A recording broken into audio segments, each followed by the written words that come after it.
I was a simple, unremarkable guy, but I knew from childhood that I would live in prosperity while my peers burned their youth in clubs and bars. I studied and developed. And in the end, my efforts paid off. I had good capital, and I had a wonderful wife. But still, I made a mistake in some places, namely in choosing a soulmate. There were no indications. No unfamiliar car parked in the driveway, no scattered clothing from the living room to the bedroom, and certainly no echoing sounds of explicit requests. Not feeling well after my morning meeting, I decided to head home, a privilege of being the boss. The shock hit me like a wave when I entered the bedroom.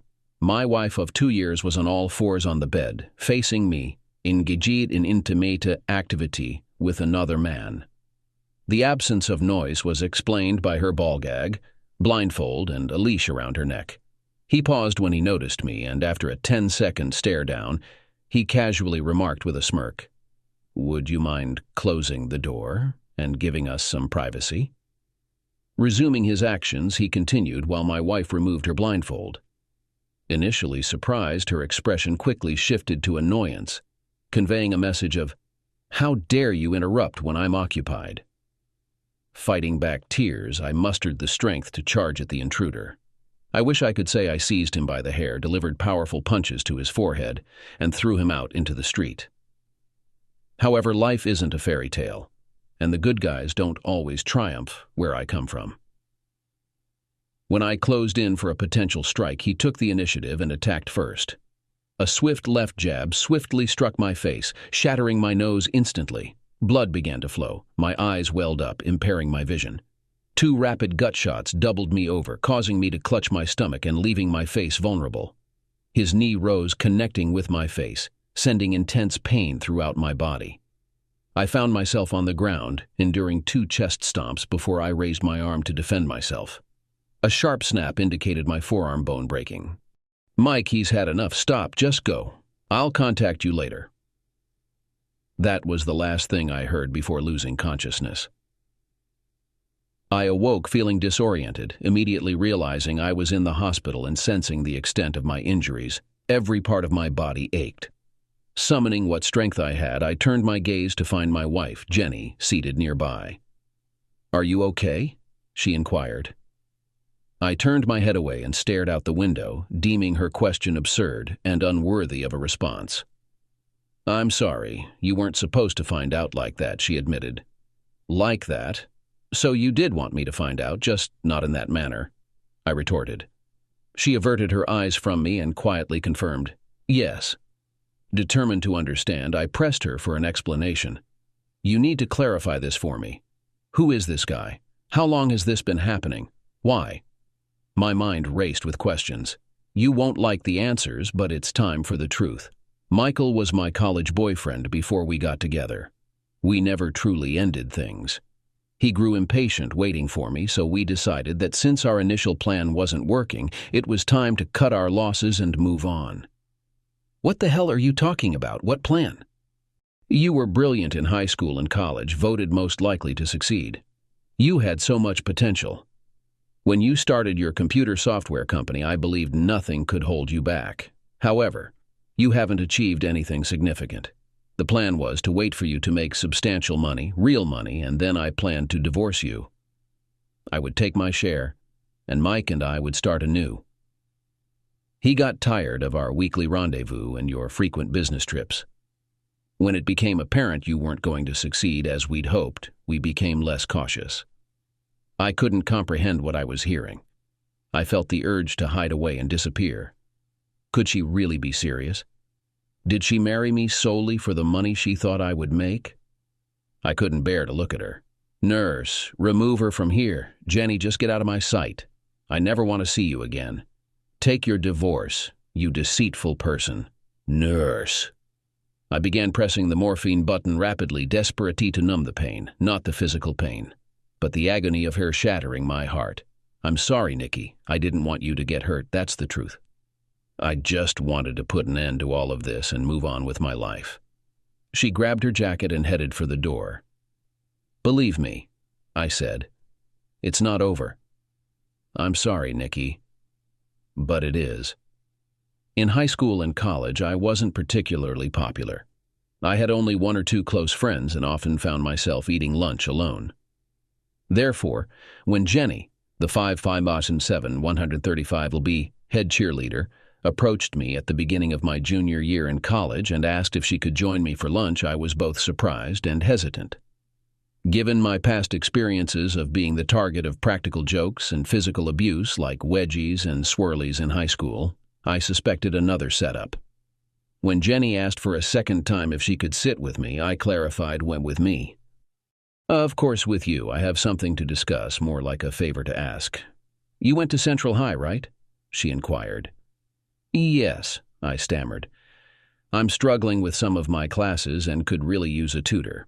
I know you were smart in high school. Although we may not have spoken, I was aware of everyone who went there. Most girls won't help me because they resent me for being pretty and the head cheerleader, and guys often view it as an opportunity to advance romantically, which isn't what I'm looking for. I don't want to fail, so I thought I'd ask you. So, I'm a safe choice? I questioned. I'm not trying to insult you, but yeah, you're a safe choice. Plus, when studying gets tough, we can reminisce about the old school and do the where are they now routine. What do you say? I appreciate your honesty. I won't commit to anything long-term. Let's have one study session and see where it goes. Deal. Deal. Here's my address and phone number. Call me later and we can set up a time. I really appreciate this, she said. That's how a small, nerdy person like me ended up spending time with the attractive head cheerleader. Initially, our sessions were focused on studying, but as we continued meeting, the emphasis shifted away from academics. We began discussing our personal lives, aspirations, and where we envisioned ourselves in the coming years. Our conversations delved into family, passions, and even my ambition to start a company. The more we talked and the more she opened up, the deeper I fell for her. Her physical appeal was an added bonus. Her apartment was always warm, and she wore the briefest shorts and smallest tops. I hesitated to follow the usual path and ask her out, fearing embarrassment. Yet my desire to do so was palpable. Spending so much time with her daily without the prospect of more became increasingly challenging. Then one day she surprised me. Get dressed. We're going out tonight, dinner and a party, she declared when I answered the phone. What do you mean? I inquired. I'm taking you on a date. I know you're too considerate to ask, especially after hearing about my other male tutors. But I believe we've connected on a personal level. Let's go on a proper date and see where it leads. I'm not sure about this. I mean, look at me. Why would someone who looks like you be interested in someone like me? I've observed your past relationships and I don't fit the mold. You typically go for the athletic, muscular, spiky-haired guys. Firstly, let's take a closer look at you. You're intelligent, funny, with a great personality, and most importantly, a genuine person with real fears, hopes, and dreams. Secondly, you're not like the others I've dated, and there have been many. Want to know why? Because those relationships never work out. They cheat, have huge egos, and treat me poorly. It's time for me to broaden my horizons and look beyond my usual type to find a meaningful connection. She had a point, so we headed to dinner. We attracted quite a few stares when we entered the restaurant hand in hand. People marveled at her stunning looks and wondered how I managed to score a date with her. Dinner went relatively well. She flirted and touched a bit, and I was nervously trying not to embarrass myself. While waiting for the check, she reassured me. There's no need to be so nervous. If we don't click, we can still be friends. You won't be any worse off than you were yesterday, having lost nothing. But if you relax and we do hit it off, just imagine what you could gain. Once again, she had me in a bind. We arrived at the party and she introduced me to some of her friends. Strangely, there were no strange glances, no lingering stares, and no hostility from her friends. I connected well with two girls and a guy who, like me, were avid movie enthusiasts. Then came the moment I had been dreading all night. A heavily built linebacker was heading straight for Jenny. My heart leaped into my throat as I struggled to accept the impending loss. Hey, sweetheart, care to dance, huh? He slurred, clearly affected by too much beer. No thanks. I'm here with a date, she replied, gesturing in my direction. This guy? You can't be serious. Of course I'm serious, Jenny asserted. This guy's a loser. Sooner or later you'll realize you should be with me, so let's save some time. Loser? He's here with the head cheerleader. You'll get more drunk, watch some gay porn, and pass out. Clearly, we have very different definitions of what a loser is.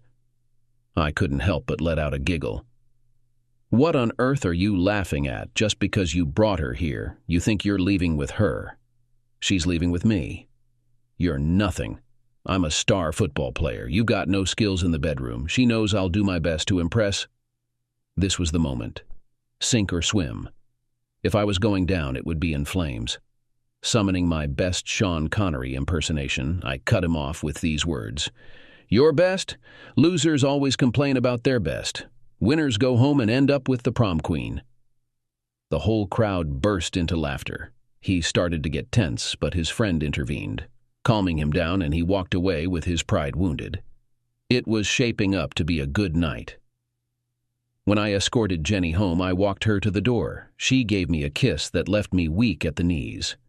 I may not be the prom queen, but I'd still love it if you came in and spent the night. We made love 3 times that night. I wasn't a virgin, but I wasn't particularly experienced either. She changed that. We started slowly so she could guide me. Touch here, lick there, and avoid this spot. We made love in the missionary position, gazing into each other's eyes. It was beautiful. By the end of the night, it escalated to a more passionate level. I was behind her, and the sounds of skin slapping coupled with exclamations like, "Fuck me," and "oh yes," echoed through the apartment. It was primal. At one point, her neighbors banged on the walls because we were so loud. That night marked the beginning of our relationship, and we spent all our time together. She moved in with me 2 months later. 2 years down the line, we experienced an incredible 3-week period. We graduated, got married, embarked on a honeymoon, and upon returning home, I had launched my own business. Life was fantastic. Wow, you don't look great. My brother Anthony had a unique way of expressing himself. I anticipated his presence when I regained consciousness for the second time. However, he wouldn't be there at the same time as Jenny. Their mutual dislike was an understatement. He always suspected she had ulterior motives, while she believed I idolized him too much and lived in his shadow. Despite their differences, he genuinely cared for me. When I discussed my plan to start a business, he asked for details and, upon learning I needed a $50,000 loan, promptly arranged the funds without expecting repayment. Instead, he proposed a 20% silent partnership in my venture. While he may not have believed in the business, he believed in me. How bad is it? I didn't inquire the last time I was awake for long. My entire body is aching, I confided. It's pretty rough. Broken nose, 2 black eyes, some cuts and bruises. The worst is the broken forearm. The doctor says it'll take about 6 weeks to heal. Nikki, why didn't you call me? You know I could have helped. Anthony, I only found out that day. I had no idea, no clue. I must have been blind. There must have been signs. I began to trail off. I anticipated him saying, "I told you so." He had cautioned me about her, but I chose not to heed his advice. After I successfully sold the program, he had a heart-to-heart with me. About a year into running the software company, I developed a noteworthy piece of software, a feature now commonly found in many cell phones. A major cell phone company bought the concept from me. I handed over all the necessary paperwork, receiving an upfront payment of $2.5 million, plus 0.5% for every device sold with my program. My brother, who negotiated the deal, earned $500,000 for his 20%. He urged me to keep the money hidden from Jenny, predicting she would quickly spend it all. But she's my wife. How can I hide money from her? It's simple. I know a bit about banking laws. I can stash it away in an offshore account for you. I'll keep $100,000 in cash in a safety deposit box for emergencies and hide the rest. Not forever, just a few years to see if she proves to be a responsible spouse. Mom and Dad made me promise to look out for you as your older brother. That's all I'm doing. He knew exactly where to strike a chord. I had relied on our parents for advice in such matters until they died in a car accident, making him my go-to. Reluctantly, I agreed to his plan, with the understanding that we wouldn't tell Jenny about the money for 2 years. It was the only time I deceived my wife. Little did I know that less than a year later, I would discover her infidelity. "Get dressed. I'm getting you out of this hospital. The ladies will love the look. Nothing like a sympathy fling," Anthony said, tossing me some fresh clothes. No, I got mugged and decided not to surrender my wallet. They got rough. That's the story. No one gets the truth. Besides, the doctor said I couldn't be released any earlier than tomorrow, I explained, feeling a bit disoriented. Just think of it as early parole. As Anthony wheeled me to the hospital's entrance, he helped me to my feet and outlined the plan. "Here's the plan. We'll send you away for a while to let your arm heal. I don't want that woman seeing you around town like this." And then he abruptly stopped speaking. I glanced upward to discover the direction of his gaze. He was fixed on an imposing figure, a man of considerable stature, standing at an impressive 6 feet 2 inches, weighing around 240 pounds of pure muscle. Dressed in a black suit paired with a black silk t-shirt, he sported a small gold cross hanging from a chain around his neck. With a bald head and a goatee, he stood beside an open back door of a Lincoln town car, remaining motionless and silent. Anthony's tone turned grave as he declared, "Change of plans, we're heading to see Carmine. When Carmine gives an order, you don't refuse." There are a few key points to understand about my brother. He is likely more intelligent than I am. Physically, he is shorter, standing at around 5'6", and carries some extra weight with a potbelly. He faced frequent bullying in high school, but unlike me, he didn't turn it into motivation for self-improvement. Instead, he used those experiences to take a darker path. While he rarely spoke about it, he occasionally shared some aspects of his life with me so that I had an understanding of his situation. My brother Anthony utilized his skills in math, finance, and computers for activities outside the bounds of the law. Additionally, he worked for someone named Carmine. I only encountered Carmine once when my brother took me out for a celebratory dinner after closing a deal for a program. We dined at a quaint Italian restaurant off the usual path, where the owner, Carmine, greeted my brother warmly. After introductions, Carmine acknowledged how my brother turned his $25,000 investment into $250,000 legitimately, expressing gratitude and offering us a complimentary meal. Carmine didn't elaborate further and walked away. I recognized Carmine from occasional news coverage, with reporters associating him with terms like RICO, racketeering, and most frequently, mafia. It was during this dinner that Anthony revealed his connection to Carmine, though he remained tight-lipped about the nature of his work. Anthony had contacted Carmine to recover money owed to him, seizing the opportunity to share my computer program plan. "Do you believe his computer venture will succeed?" Carmine inquired. "Honestly, Carmine, I don't know, but I trust my brother," Anthony assured him. That was sufficient for Carmine, who handed over Anthony's $25,000 and added $25,000 of his own the next day. We arrived at Carmine's restaurant in approximately half an hour. Lo, the mountain, the person who picked us up at the hospital, guided us through the restaurant, past the tables, and into an office at the back through the kitchen. Carmine was seated behind a large oak desk. Just as I was about to take a seat, a door opened and my attention turned as a strikingly beautiful woman entered through the side door. She was stunning, appearing a bit young, perhaps around 21. Sporting an hourglass figure with an ample 36C chest, her hostess uniform clung to every curve. I sensed an exotic allure, which I assumed to be Latina rather than Italian. "Hey there," she said. "Don't sit on the chair. Take the couch. It'll be better for your arm." "Can I get you folks something to drink or eat?" she asked, adjusting the pillows next to me to elevate my arm. Despite my expectation of a pitying gaze, none came. "These guys are solid, Becky." "Could you give us some privacy?" Carmine said, gesturing towards the door. She swayed as she walked away, and my gaze lingered on her, as I wondered how many times Carmine had taken advantage of that attractive figure on the leather couch I was now sitting on. Once she left, Carmine began. That's Becky, or Rebecca. She's a good kid who had a tough upbringing, a drunken mom, an abusive dad. I've taken her under my wing. She works here to avoid going home. She asked me not to intervene or make her family disappear. However, I'm determined to ensure she graduates college and builds a better future for herself, pulling her out of that difficult situation. I immediately gained respect for Carmine. He wasn't taking advantage of her, even though he easily could have. Instead, he used his influence to guide her onto a positive path.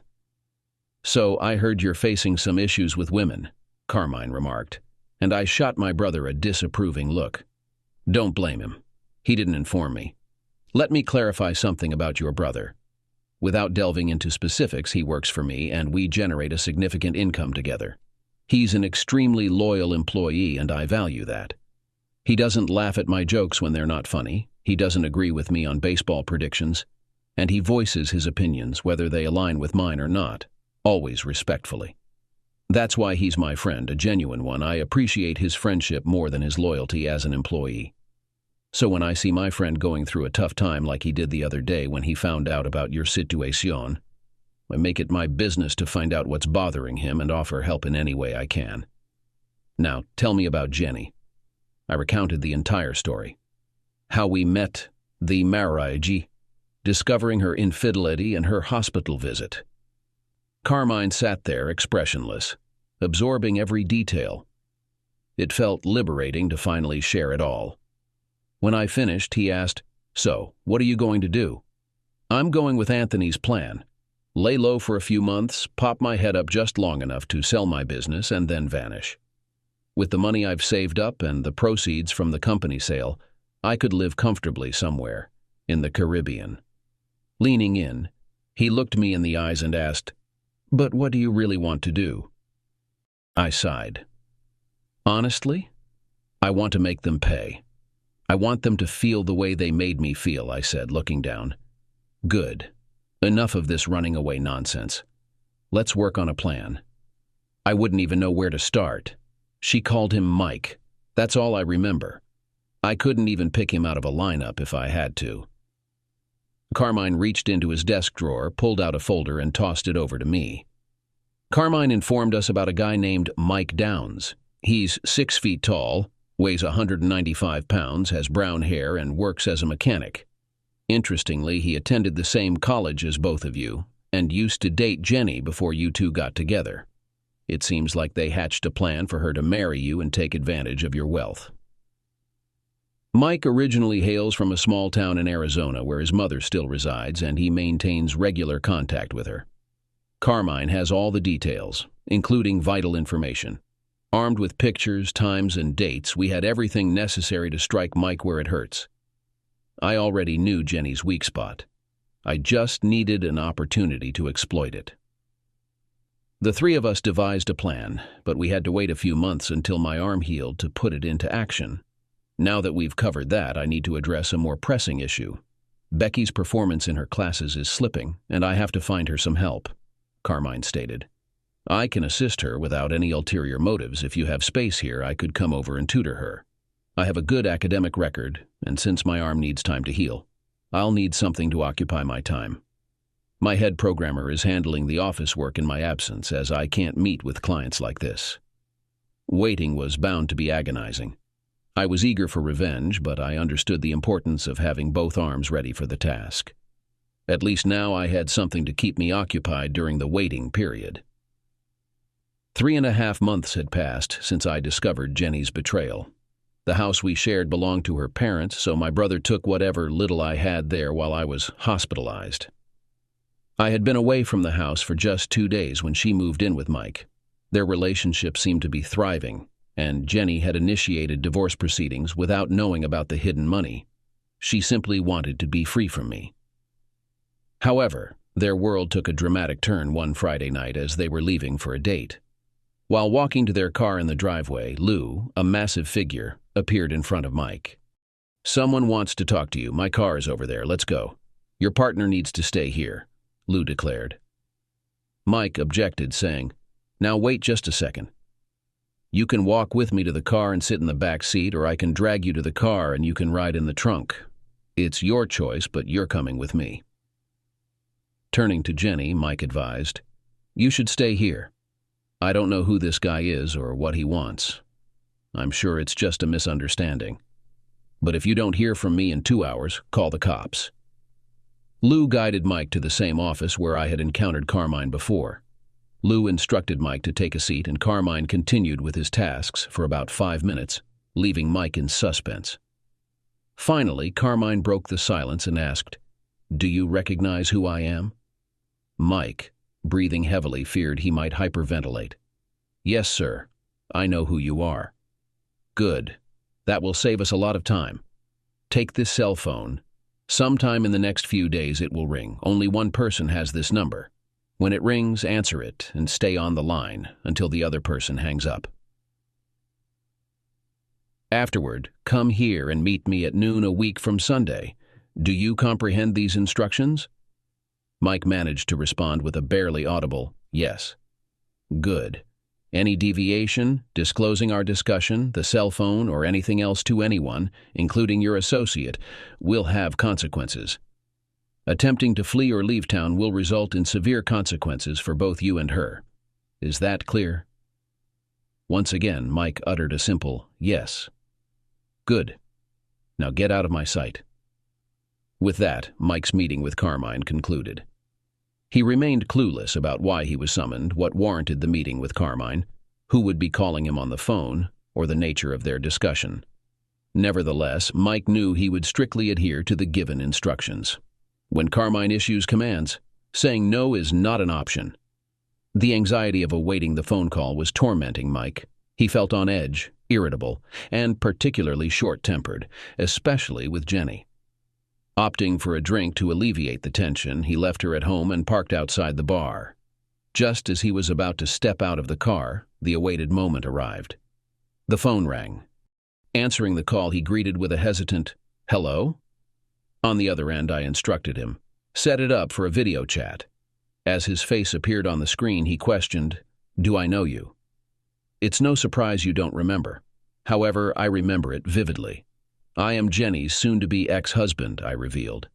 "Shit," he exclaimed, realizing that this call was not going to bode well for him. Thoughts raced through his mind. How did Nikki know Carmine? What awaited him in their plans? Numerous questions flooded Mike's thoughts, and panic began to take hold. "I want to show you something," I continued. "I have my earpiece in so no one else can hear you except me." Mike carefully observed every detail as I strolled. The fleeting glances he gave suggested that I was in a location he recognized but couldn't quite identify. "Darling, are you finished in the bathroom? I desire you so intensely that I'm practically dripping on the couch." The voice came from off-screen, but Mike immediately recognized it. It was the first voice he had ever known, his mother's voice. That's when he understood why everything felt so familiar. He realized that I was at his mother's house in Arizona. "I'm sorry, a friend called me. Say hi to my buddy Barry," I said, coming up with a random name for Mike. "You son of a bitch," was all Mike could say when I switched the viewing mode on my phone so he could see his mother. But she couldn't see him. She was sitting on the couch and twiddling her finger, waiting for me. She was wearing knee socks and high heels, and nothing else. "Barry is a pervert, just like us. He likes to watch, don't you, Barry? Why don't you get down on all fours to show Barry what a great ass you have? Barry, your friend and I have been engaged in this all day, and he was a surprise in store for me. Do you appreciate my physique, Barry?" his mother inquired, turning around and leaning over the back of the sofa. "Hey, why not let Barry choose what he'd like to witness? Barry, would you prefer to observe us in action, or would you rather watch her take in my instrument?" I suggested. "Please don't go through with this," Mike pleaded. He's finding it challenging to decide. He desires to witness both, so he's having trouble making up his mind. What are your thoughts? "I think my kitty could use one more rough time, but I really like playing your musical instrument, sir," she sighed. "Pussy," Mike finally said. "Barry is quite enterprising. He has made his decision. Open. He wants to see me work out with you." "What the hell is going on?" Mike exclaimed. "I only tried it once, and it was very painful. Just take your time," she said. When Mike entered our lunch meeting, he was visibly angry with me. If we hadn't been at Carmine's place, he might have gone so far as to injure himself trying to confront me physically. He was aware of the inappropriate setting for such behavior and had pressing questions on his mind. The moment he took his seat, he demanded, "I want to know how you managed to get her." I replied, "A fair question." I orchestrated the situation. Interestingly, her best friend betrayed her for a mere $10,000. This friend divulged everything about your mother, where to meet her, her interests, and the psychological triggers to pique her curiosity. Every dollar spent was worthwhile. Turns out your mom was quite receptive to a man in town for business only temporarily. "What's next?" he inquired. "Now? We're square for you betraying my trust with my wife. I'm willing to overlook the financial aspect. Greed tends to cloud judgment. I'm also not holding a grudge over the physical altercation. I initiated the confrontation, and I doubt you would have interrupted your affair to come after me. So in a way I brought that upon myself." "Okay," he conceded, rising to leave. "We may be even on that front, but there are other matters we need to address. Sit back down. I have a surprise for your mother that I need to share with you." Reluctantly, he returned to his seat, staring at me with an unmistakable glare of resentment. "It appears that your mother's acquaintance was correct. Your mom did confide in a stranger, thinking that the person was leaving town for good. On the night of the phone call, which, by the way, marked the 4th occasion I was intimate with your mom, we engaged in a conversation after our encounter. During our talk, we delved into fantasies, and she initially hesitated. However, I suggested that a stranger, free from any judgment or chance encounters at the local supermarket, would be ideal for bringing her fantasies to life. She was concerned about potential judgment from me, but I assured her otherwise, and she eventually opened up to me. Her two main fantasies were to be intimate with a man of color and to have multiple partners simultaneously. I informed her that I had some colleagues with me on the trip who could assist with fulfilling those desires. When the doorbell rang, 4 men, all of whom were black, arrived, and they engaged with her for approximately 5 hours that night. He was disheartened but not defeated. "Nonsense," he exclaimed. "It must be false." I retrieved the remote from the desk and pressed play. The room was filled with explicit sounds, including phrases like, "Oh God, I love your big black cock and make me your little white whore." After enduring about 30 seconds, I swiftly pressed stop. Despite being physically worn out, he remained resilient. "You're going to do something for me," I asserted. "Fuck you. Why would I do anything for you after this?" he retorted. "Because if you refuse, copies of this DVD will be sent to everyone in your mom's town in Arizona. Her family, friends, co-workers, and the people at the charity where she volunteers will all receive it. I could have targeted you, but that wouldn't have had any impact. I had to go after someone you genuinely care about. You brought this upon yourself, leaving me no choice. If you comply with my request, both the original and the copy in my possession will be destroyed." And there it was, the expression I had anticipated. He appeared defeated. "How can I trust that you won't keep any copies or actually destroy the originals as you claim?" "I can't trust you," he questioned. "You can trust that they will be destroyed because I give you my word," Carmine assured. Apparently satisfied, Mike ceased his attempts to argue. I spelled out my demands, detailing exactly what I wanted him to do. I informed him that once the task was completed, he could visit me at my apartment. "Is that all? Can I go?" Mike inquired. "One more thing. After completing this task, you leave town and don't return. Don't inform anyone about your departure or the reason, especially Jenny. I believe it's in everyone's best interest this way," Carmine declared. Mike agreed, realizing that when Carmine makes a request, saying no is not an option. About 7 weeks later, my doorbell rang, and upon opening it, I found Mike standing there. "It's done," he declared. I handed the disc over to Carmine. "I have an 11 a.m. flight out of here tomorrow morning. That should give me enough time to pack my belongings after Jenny leaves for work and still catch the flight." "All right, Mike. You've held up your end of the bargain, and I'll do the same. I'll visit Carmine today and instruct him to dispose of both the original and the copies of your mom's DVD. He's had them since the day we met at his office. You know how they say that women tend to date men resembling their fathers? I suppose it makes sense that men end up dating women similar to their mothers. With that, Mike turned and walked away, and I never crossed paths with him again. True to my word, I visited Carmine and informed him that he could eliminate all traces of information about Mike's mom. Carmine assured me that he would keep the disc Mike handed him until the right time, adding that I didn't need to view its contents. He also inquired if there was anything else I needed. I've secured a buyer for my company, a reputable individual. He's agreed to retain all my current employees for at least a year, with the evaluations to follow. This commitment is even included in the contract. Consequently, you can expect a check for your 10%. Additionally, the sales of those cell phones are picking up, so we should start receiving payments for those too. Good. Now, there's something I need to discuss with you. Becky approached me yesterday. How did her grades turn out? I inquired. They went well. Thanks to your assistance, she'll be graduating on time this June, but that's not the point of discussion. She told me she would never pry into my business, but she needed to understand what exactly you do for me. When I questioned her motives, she explained that she could never be with someone in the lifestyle. However, after spending time with you, she's grown fond and is contemplating a potential future. I clarified that you don't work for me, but I'm helping you through some personal matters.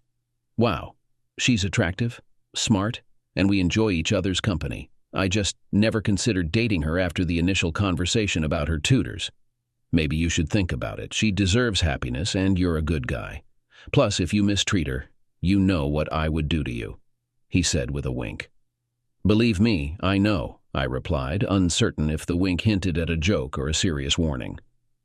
Good, Carmine said. I'll hold on to the disc, and you let me know when and how you want me to put it into play. Call me on the phone to discuss the details. Okay, I said, leaving his office. It struck me as odd that he disliked phones but insisted I call him. Nevertheless, I would comply when the time came, when Carmine asks, "You don't say no." As I reached the front door of the restaurant, I spotted Becky at the hostess station. Seizing the opportunity, I approached her. "Hey, I heard your classes went well." "Yeah, I'm so relieved to have passed those classes. It's all thanks to you. I don't know how I can ever repay you. How about letting me take you to dinner, somewhere other than here? Maybe we can grab a few drinks afterward." "That sounds a lot like a date to me," she said. "Funny. I was thinking the exact same thing." "I would love to, Nick. I spent 10 months waiting for the perfect set of circumstances for Phase 2. Armed with all the necessary information, I dialed the number Carmine had provided. "Hello?" he answered when he picked up. "It's me." "Do you have the info?" Carmine asked. "Friday night, 8 p.m. Hunter's Steakhouse on Main Street." "It will be done. That person will never know what hit them. You have my word." With that, Carmine hung up, leaving me nervously awaiting news throughout the weekend. I heard nothing until Monday morning when I walked out of my house to retrieve the paper. As I bent down, a massive shadow enveloped me. Looking up, I saw Leo the mountain. "It's done," he said stoically before turning around and walking away. It was over. I opened my eyes to the sunlight streaming through a gap in the curtains directly hitting my face. During the night, she had tossed the covers aside. She looked stunning. Clad only in panties, I began kissing her neck and pressing my morning arousal against her back. She let out a slight moan as she woke, turning her head to meet my kisses with passion. As my hand descended to explore further, seeking her warmth, I discovered her hand attempting to remove her panties single-handedly. Offering assistance, we removed them together, and she took control, positioning herself on top of me. She presented a breast to my mouth while guiding my eager member to her eagerly awaiting entrance. With a swift motion, she impaled herself on me, and I nibbled on her nipple. Sitting up, she reached behind to fondle my testicles, moving her body sensually on my rigid member. Her breath quickened, and moments before exclaiming, "Oh, I'm coming," I felt her juices cascading down my thighs as I released deep inside her. "We've only been married for 3 days, but I could wake up like that every day for the rest of my life," she remarked. "Get used to it, Becky. I plan on living a nice, long life, and that means many mornings like this," I replied. It had been 2 years since I discovered Jenny's infidelity, and only 3 days since I married Becky. We waited until she finished school and settled into her career before taking the plunge. As I admired her putting her panties back on, I couldn't help but feel fortunate. Out of nowhere, a knock echoed at the door. Who disturbs a recently married couple at 9 in the morning on the 3rd day of their honeymoon in Hawaii? "I'll handle it," she said, wrapping herself in a robe. Upon opening the door, she discovered a bellboy with a room service breakfast cart. "Oh my goodness, this is so thoughtful of you, Nikki," she exclaimed. "I wish I could take credit, but it wasn't me," I confessed. The bellhop explained, "I was instructed to deliver this breakfast to you along with this. It will clarify everything." After giving him a $20 tip, I closed the door behind him and wheeled the cart to the small dining table. We began eating as I opened the package, which contained a DVD, 5 numbered smaller envelopes, and a larger one labeled, "Read Me First." I opened it and read aloud to my new bride. "Congratulations to the newlyweds. I must apologize for not being able to attend the wedding. I knew you both desired an intimate ceremony, and I believed my presence would have brought unwanted attention and distraction to your special day. I always wished the best for you, Becky, and thought staying home would ensure your wedding day was as perfect as possible. Visit the restaurant when you return. I have a nice gift for both of you. Becky, I need you to give Nikki some privacy for approximately half an hour. There are important contents in those envelopes and on the DVD that I want him to go through.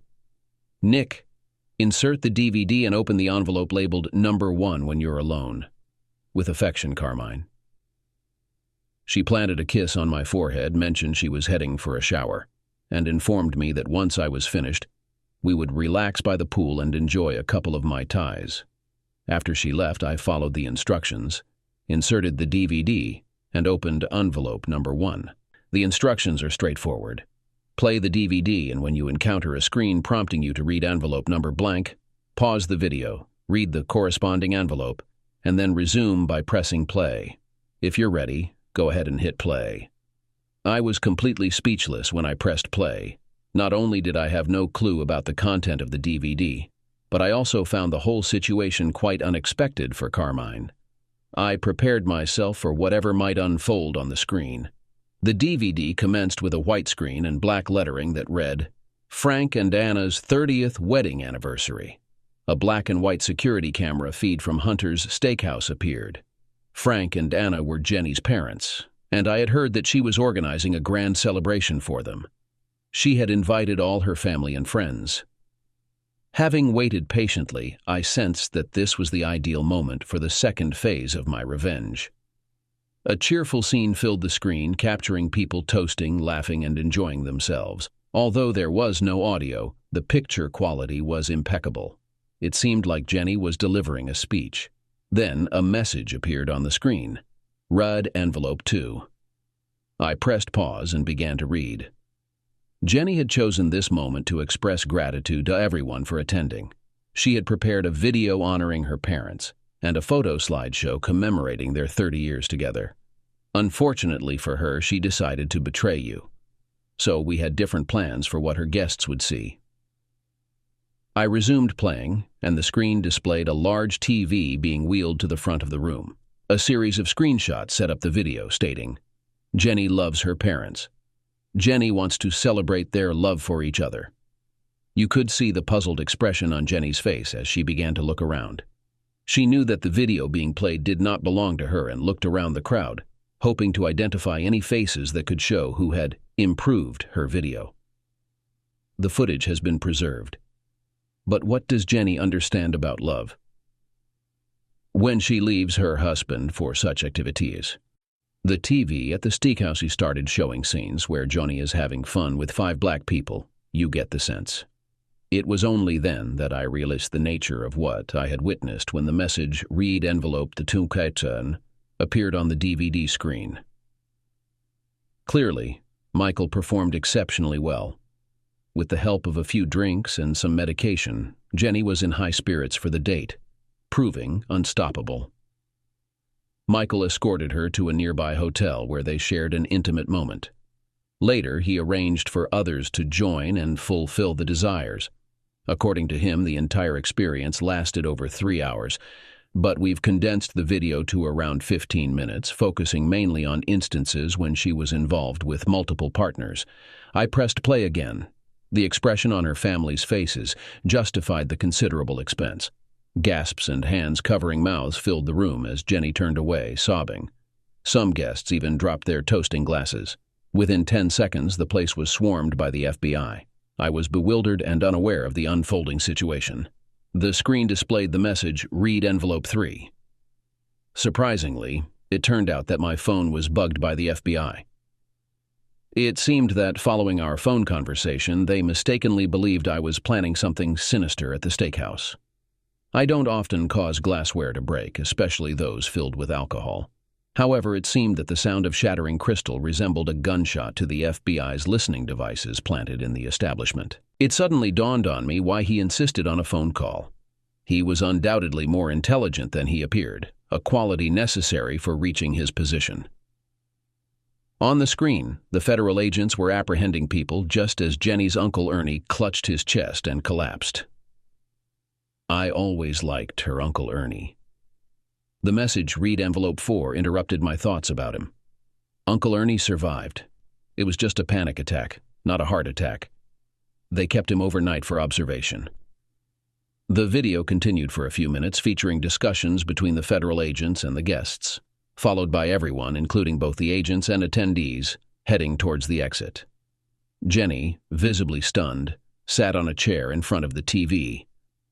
Her father lingered behind, appearing as though he wanted to comfort her with a hug and reassurance. However, he merely expressed his disappointment with a shake of his head before leaving. A waitress appeared on the screen with her back to the camera, approaching Jenny to share a secret.